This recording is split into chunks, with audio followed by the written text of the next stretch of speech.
కేంద్ర ప్రభుత్వం ప్రజల సంక్షేమం కోసం అనేక పథకాలను ప్రవేశపెడుతూ వస్తూ ఉంది. అందులో భాగంగా పీఎం జన సురక్ష క్యాంపెయిన్ అని జూలై 1వ తేదీ నుంచి సెప్టెంబర్ 30వ తేదీ వరకు ఈ పథకాల గురించి ప్రజల్లో అవగాహన కల్పించే ఉద్దేశంతో, అలాగే ప్రజలందరినీ ఇందులో ఇన్వాల్వ్మెంట్ చేసి వారికి ఈ పథకాల్లో ప్రవేశం కల్పించాలనే ఉద్దేశంతో ఒక క్యాంపెయిన్ అనేది ఏర్పాటు చేసింది.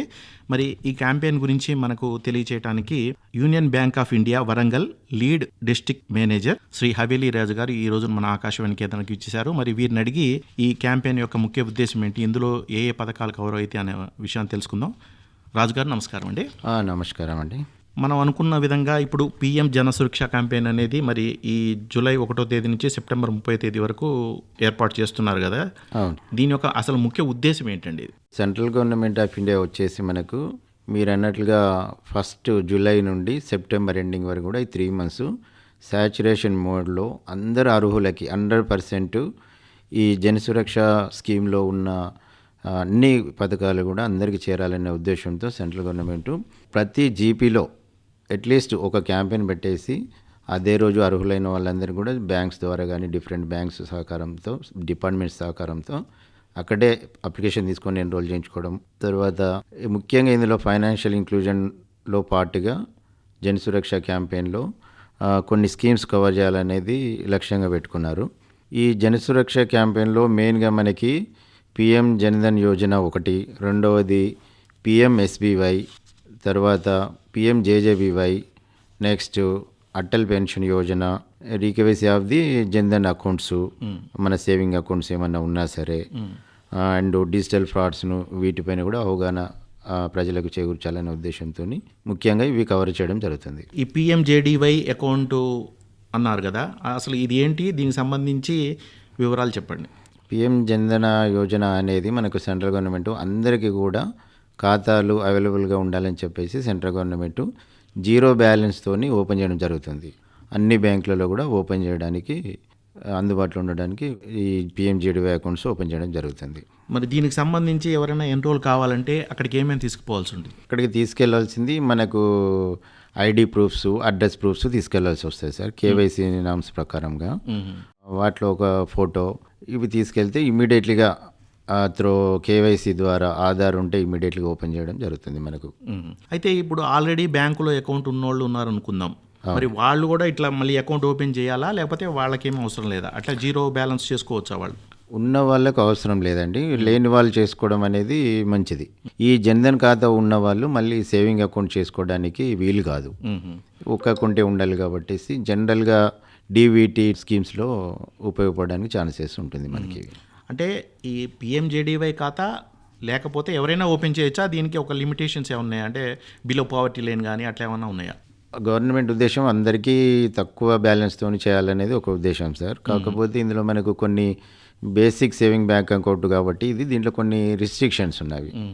అవేంటంటే మనకు సంవత్సరం మొత్తం మీద అందులో 1,00,000 కంటే ఎక్కువగా వేయడానికి వీలు కాదు. తర్వాత అందులో బ్యాలెన్స్ అనేది 50,000కు మించకూడదు.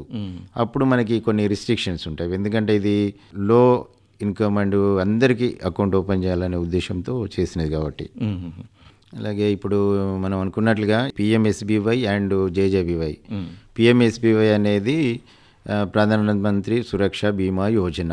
దీనికి ఎటువంటి లేడీస్ జెంట్స్ అనేది ఏం లేకుండా అందరూ కూడా అర్హులు. ఏజ్ మాత్రమే ఒక క్రైటీరియా. పిఎంఎస్బీవై అనేది 18 to 70 years వరకు, 70 సంవత్సరాల వరకు వర్తిస్తుంది. జీవన్ జ్యోతి అనేది 18 నుండి 50 సంవత్సరాల వరకు ఎంటర్ చేసుకోవచ్చు. అది 55 years వరకు కూడా రెన్యూవల్ అవుతూ వస్తుంది. దీంట్లో మనకు ఇన్కమ్ ట్యాక్స్ అని, ఉద్యోగం అని ఎటువంటి రిస్ట్రిక్షన్స్ లేవు. స్టూడెంట్ అని 18 years అనేది మినిమం ఏజ్ క్రైటీరియా. ఇందులో వచ్చేసరికి ఈ స్కీమ్లో ఇవి మెయిన్గా ఇన్సూరెన్స్కు లింక్డ్, అందరికీ తక్కువ ప్రీమియంతో అందరికీ కూడా ప్రొటెక్షన్ చేయాలనే ఉద్దేశంతో, ఇన్సూరెన్స్ ప్రొటెక్షన్ చేయాలనే ఉద్దేశంతో ప్రవేశపెట్టినవి. ఇది ఎలిజిబిలిటీ వచ్చేసి ఇందులో మెయిన్గా 18 సంవత్సరాల నుంచి 70 సంవత్సరాలు ఉన్న వాళ్ళందరూ కూడా ఎన్రోల్ చేసుకోవచ్చు. ఇందులో ఏంటంటే ఇది యాక్సిడెంట్ ఇన్సూరెన్స్కు సంబంధించింది. ఇఫ్ ఎనీ కేస్ ప్రమాదవశాత్తు జరిగిపోయినచో వాళ్ళకి 2 లక్షల ఇన్సూరెన్స్ అనేది వర్తిస్తుంది. సంవత్సరానికి మనం పే చేసేది చాలా తక్కువ, 20 రూపాయలు మాత్రమే. ఇది కూడా మనము మే ఎండింగ్లో బ్యాలెన్స్ ఉండేటట్టు చూసుకోవాలి. మే ఎండింగ్లో కట్ అవుతుంది. మనకు జూన్ 1 నుంచి ఇన్సూరెన్స్ ప్రీమియం అనేది ఇయర్ వైజ్ వర్తిస్తుంది. అకౌంట్లో బ్యాలెన్స్ ఉంటేనే కట్ అవుతుంది, లేనప్పుడు పరిస్థితి ఏంటి? లేనప్పుడు ఈ స్కీమ్లోకి వచ్చేసరికి సార్ మనం ఏంటంటే ఒకసారి బ్యాంకులోకి వెళ్ళి ఫామ్ ఇచ్చేసి ఎన్రోల్ చేసుకుంటే ఆటోమేటిక్గా ఎవ్రీ ఇయర్ డెబిట్ అయిపోతుంది. ప్రీమియం అనేది రిలేటెడ్ ఇన్సూరెన్స్ కంపెనీకి బ్యాంక్ వాళ్ళు ట్రాన్స్ఫర్ చేసుకుంటారు. బట్ ఆ రోజు ప్రీమియం కట్ చేయాల్సిన రోజు డబ్బులు లేకపోతే అది ఎన్రోల్మెంట్ కానట్టు, మళ్ళీ ఫ్రెష్గా చేసుకోవాలి. ఫ్రెష్గా చేసుకోవాలంటే మన అకౌంట్ ఎక్కడ ఉందో ఆ బ్యాంకుకి వెళ్ళి ఒక ఫామ్ ఇస్తారు. అక్కడ మన నామినీ డీటెయిల్స్ ఏమైనా అయితే డబ్బులు వచ్చి ఎవరికి రావాలని నామినీ డీటెయిల్స్ అన్ని రాసిస్తే మళ్ళీ ఎన్రోల్ చేసుకోవాలి ఫ్రెష్గా. మనం ఎన్ని అకౌంట్లు ఉన్నా సరే ఒక్కటే దగ్గర వర్తిస్తుంది. అలాగే సార్ పిఎంఎస్బీవైలో మనకు ప్రమాదవశాత్తు చనిపోతేనే కాదు, మనకు పర్మనెంట్ డిజేబిలిటీ 2 కాళ్ళు పోవడం, 2 చేతులు పోవడం, ఐస్ లాస్, ఫుట్ లాస్ ఇటువంటి జరిగినప్పుడు కూడా 2 lakhs వస్తుంది. అలాగే ఒక కాలు పోవడం, ఒక చేయి పోవడం జరిగినప్పుడు కూడా పార్షియల్ డిజేబిలిటీ అంటారు, దాంట్లో జరిగినప్పుడు కూడా 1 lakh వస్తుంది. ఓన్లీ చనిపోయినప్పుడే వస్తారని అలా అనుకోకుండా ఇలా కూడా వస్తుంది. కాబట్టి అందరం కూడా అర్హులైన వాళ్ళందరూ 70 సంవత్సరాల లోపు ఉన్న వాళ్ళందరూ కూడా చేసుకుంటే తక్కువ ప్రీమియంతో మనకు ఫ్యామిలీ ప్రొటెక్షన్ అనేది 2 లక్షల వరకు ఉంటుంది. అలాగే మీరు అన్నట్టుగా ఇంతకుముందు అడిగారు పిఎం జేజేబీవై జీవన్ జ్యోతి బీమా యోజన.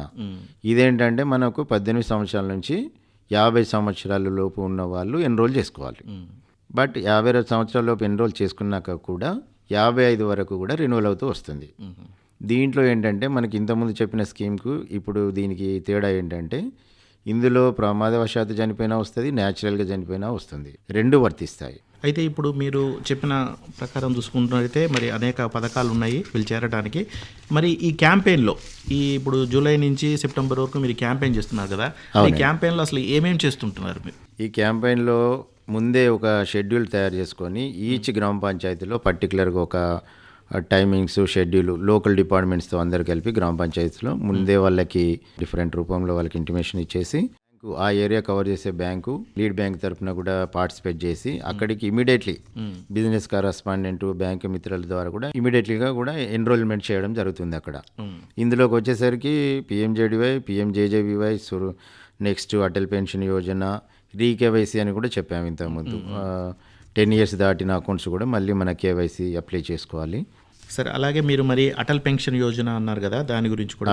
అటల్ పెన్షన్ యోజన అనే స్కీమ్ కూడా ఈ జన్ సురక్ష క్యాంపెయిన్లో అది కూడా ఒక స్కీమ్ అండి. ఈ స్కీమ్లో ఏంటంటే ఆఫ్టర్ 60 years తర్వాత ఒక అష్యూర్డ్ పెన్షన్ లాగా మంత్లీ 1000, 2000, 3000, 4000, 5000 మన కెపాసిటీకి తగ్గట్టుగా ఇన్సూరెన్స్ వచ్చే విధంగా ప్లాన్ చేసుకోవచ్చు. ఇదేంటంటే ఎలిజిబిలిటీలో పాటుగా 18 years నుంచి 40 years లోపల ఉన్న వాళ్ళు ప్రతి ఒక్కరు కూడా బ్యాంకులలో కానీ అకౌంట్ ఉన్న దగ్గర మనం ఇది ఎన్రోల్ చేసుకుంటే ఆటోమేటిక్గా ఎవ్రీ మంత్లీ కానీ క్వార్టర్లీ కానీ హాఫ్ ఇయర్లీ కానీ యాజ్ పర్ ది మన ఫైనాన్షియల్ అవైలబిలిటీని బట్టి ఎన్రోల్ చేసుకుంటే ఎవ్రీ మంత్ ఆ విధంగా కట్ అవుతుంది సార్. కట్ అయిన తర్వాత 60 years తర్వాత మనకు పెన్షన్ రూపంలో ఒక్కొక్క 1000, 2000 అలా ఒక 1000 అంటే ఒక ప్రీమియం ఏజ్ని బట్టి ఉంటుంది.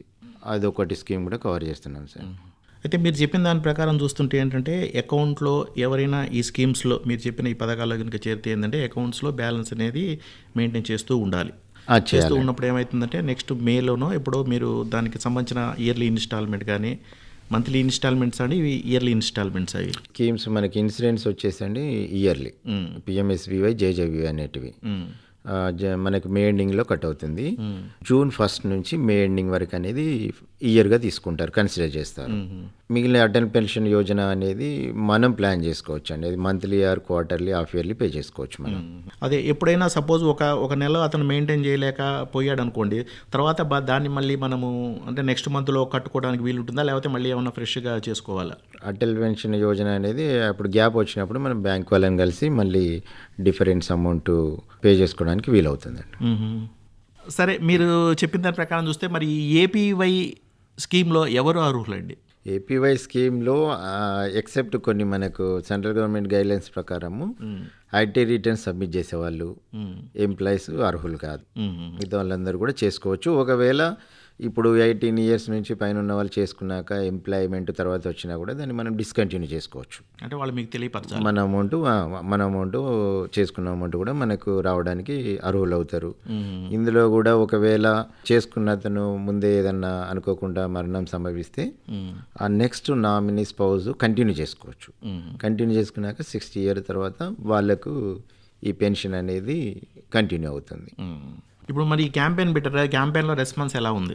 మనము యాజ్ పర్ ది షెడ్యూల్ మేము క్రియేట్ చేసుకున్నాము. జిల్లాకు అనుకూలంగా చేసుకొని అందులో ఒక 3 కండక్ట్ చేయడం జరిగిందండి. అందులో జీపీ లెవెల్లో మేము కూడా అటెండ్ అవ్వడం జరిగింది. అందులో రెస్పాన్స్ అనేది చాలా పాజిటివ్గా వస్తుంది. కొందరు చేసుకున్నామని వదిలేస్తున్నారు, బట్ ఆ టైంకు డబ్బులు లేక రెన్యువల్ అవ్వలేదు.